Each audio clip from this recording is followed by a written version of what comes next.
बहुत अच्छे से सभी लोग सुनिएगा। आज हम बात करेंगे यूनिफाइड पेंशन स्कीम, जिसे हाल ही में देश की यूनियन कैबिनेट ने अप्रूव किया है।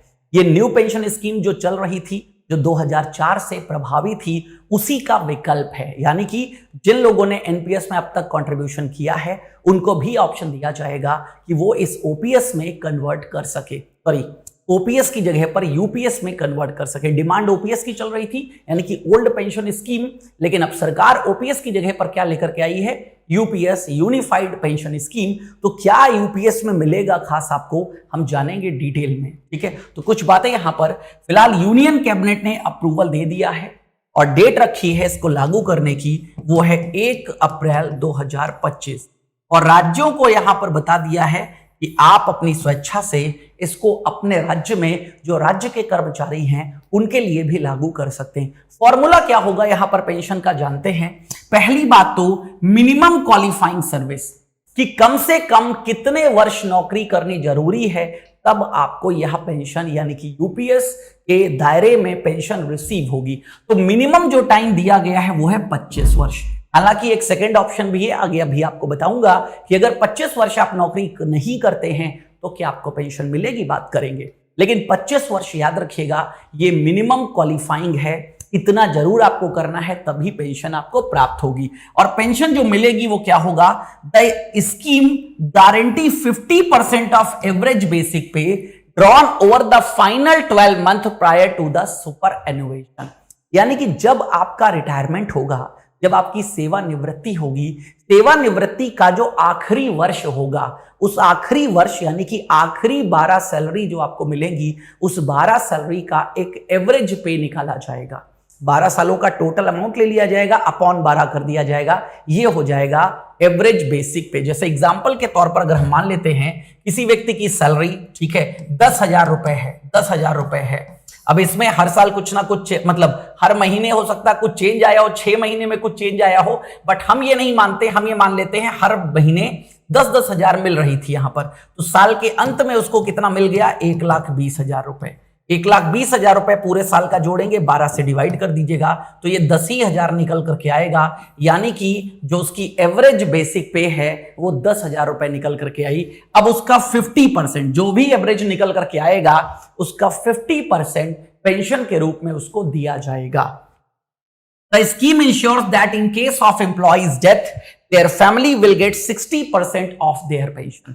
जो पेंशन इसको मिलेगी यानी कि 50%, अभी बात कर रहा था मैं, ठीक है, अगर 10,000 रुपए सैलरी निकल करके आई तो इसको पेंशन कितनी मिलेगी? इसको पेंशन मिलेगी 5,000 रुपए।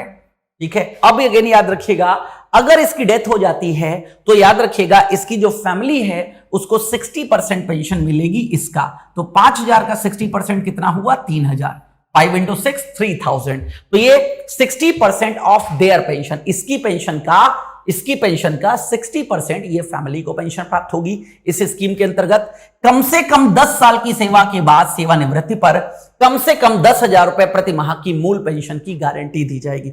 एक बात यहां पर और बताइए, जो मैंने दूसरे ऑप्शन के बारे में बात किया कि अगर आप 25 वर्ष नौकरी नहीं करते हैं तो कम से कम 10 साल जो है वो नौकरी करनी यहां पर जरूरी है। At least 10 years of service. अगर 10 साल की सर्विस आपने पूरी कर ली है तो 10 साल बाद 10,000 रुपए प्रति माह की पेंशन की ये गारंटी दी जाएगी। यानी कि 10 साल पूरे करने के बाद एटलीस्ट 10,000 रुपए महीने की पेंशन जरूर प्रदान की जाएगी।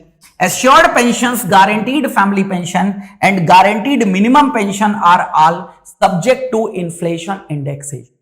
यानी कि जितनी भी पेंशन मिलेगी, चाहे आपको पेंशन मिले, चाहे 10 साल के बाद पेंशन मिले, चाहे 25 वर्ष के बाद पेंशन मिले, या डेथ हो जाने पर फैमिली को जो पेंशन मिलेगी, ये सारी पेंशन इन्फ्लेशन इंडेक्सेशन के दायरे में आएगी। यानी कि जिस तरीके से इन्फ्लेशन बढ़ेगा, महंगाई बढ़ेगी, वैसे वैसे आपको पेंशन बढ़ाई जाएगी। जैसे आज भी अगर मैं बात करूं, 2 चीजें होती हैं, ठीक है, एक होता है डीए, एक होता है D R.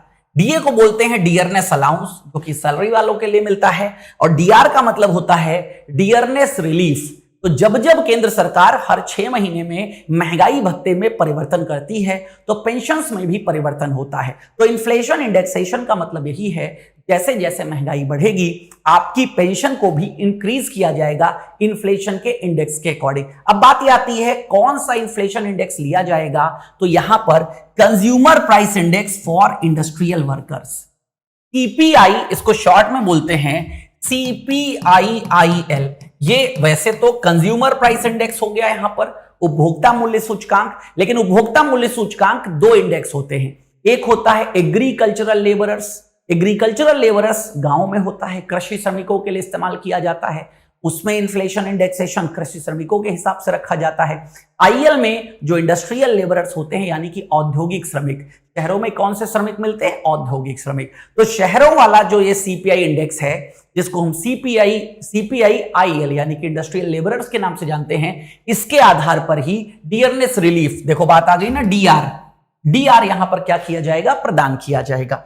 In addition to the gratuity there will be a lump sum payment at superannuation.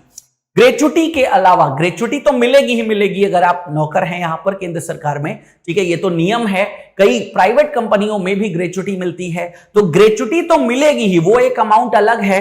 Gratuity के अलावा सेवानिवृत्ति पर एकमुश्त भुगतान भी होगा, जैसे ओल्ड पेंशन स्कीम में होता था, जब व्यक्ति रिटायर्ड होता था, ठीक है, तो टोटल जितना कंट्रीब्यूशन होता था उसका 50% वो विड्रॉ कर सकता था, बाकी से पेंशन बन जाती थी, ठीक है, तो सेम एज यहां पर कुछ ना कुछ एक मुफ्त भुगतान भी होगा। Then the scheme will be effective from 1 April 2025। ये जो योजना है 1 अप्रैल 2025 से प्रभावी होगी। Additionally the state government will have the option to use the unified pension scheme. तो जैसा कि मैंने आपको बताया कि राज्य सरकारों के पास यह विकल्प होगा कि वो यूपीएस चुन सकते हैं। Employees of the central government would be able to select between UPS and NPS। NPS जो वर्तमान में चल रही है, ठीक है, एनपीएस जो वर्तमान में चल रही है, 2004 के बाद जितने भी लोगों ने ज्वाइन किया है वो एनपीएस का हिस्सा हैं। तो गेन सेंट्रल गवर्नमेंट यानी कि केंद्र सरकार के जो कर्मचारी हैं उनके पास दोनों ऑप्शन होंगे, वो न्यू पेंशन स्कीम को भी चुन सकते हैं और यूपीएस यानी कि यूनिफाइड पेंशन स्कीम जो भी सरकार ने लागू करी इसको चुन सकते हैं। Current NPS subscribers of the central government will also have the choice to move to UPS. और अगेन जो नए आएंगे एम्प्लॉय उनके पास तो ऑप्शन होगा, चाहे एनपीएस चुनो चाहे यूपीएस चुनो, लेकिन जो पुराने एम्प्लॉय हैं उनके पास भी ऑप्शन रहेगा। मान लीजिए कोई एनपीएस में कंट्रीब्यूट कर रहा है और इस योजना के लागू होने के बाद, यूपीएस के लागू होने के बाद वो यूपीएस में स्विच होना चाहता है तो भी उसके लिए ऑप्शन होगा। Employees of the government hired on or after 1 April 2024 are covered by the NPS. जो मैंने आपको बताया क्योंकि 1 अप्रैल 2004 से देश में पेंशन सिस्टम को, पेंशन प्रणाली को खत्म कर दिया गया था, तो उसके बाद से जिन लोगों ने ज्वाइन किया था वो एनपीएस यानी कि न्यू पेंशन स्कीम का हिस्सा थे। Then NPS is based on contribution model as opposed to the defined benefit plan that is accessible to workers hired prior to this date।